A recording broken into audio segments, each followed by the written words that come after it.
What are you going to do after you bomb a webinar? And I know I've been there, and maybe you've been there as well. You get like 30, 60 people on a webinar, and you spent a ton of money getting those folks on the webinar, and it doesn't work. It just doesn't convert. Maybe you had some technical issues. Maybe there wasn't that connection that you made with the audience. I mean, there's a lot of reasons that webinars bomb. So what do you do next after the webinar bombs? Well, the good thing is that you already have all the people that registered for the webinar in your database, meaning that you have their name, email address, and maybe even their phone number if you're really good.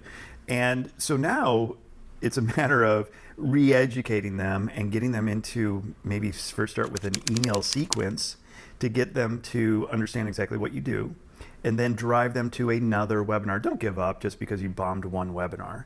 And then the other key is to have a warm phone call that goes out to the folks that actually attended the webinar and get their feedback on the webinar.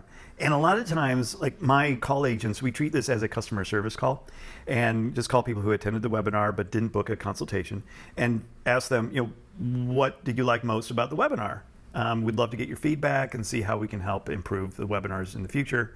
And then we attempt to book a consultation. And so they'll ask, I noticed that you didn't take advantage of the offer to book a free consultation.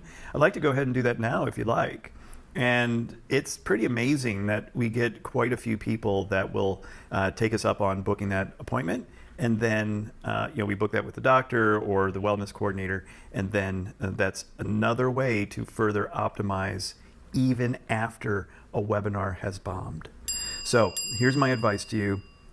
What to do next after a webinar bombs is to pick up the phone and give the people who attended the webinar a phone call. And it's probably best that it not come directly from the doctor, but from a wellness coordinator, staff member, or even a third party like us. And do a little customer service call. What did you like about the webinar? What inspired you to get on the webinar in the first place?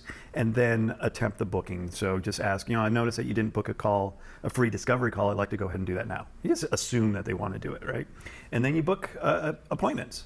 And then have a chat with them and see how you can help them. And that is what to do next after you bomb a webinar. So if you're interested in learning more about just following through with leads, I do have a free resource that I'd love to give you. It's called Poof, They're There, How to Book Your Calendar on Monday Morning.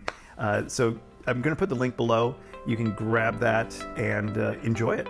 So until next time, you have a great day.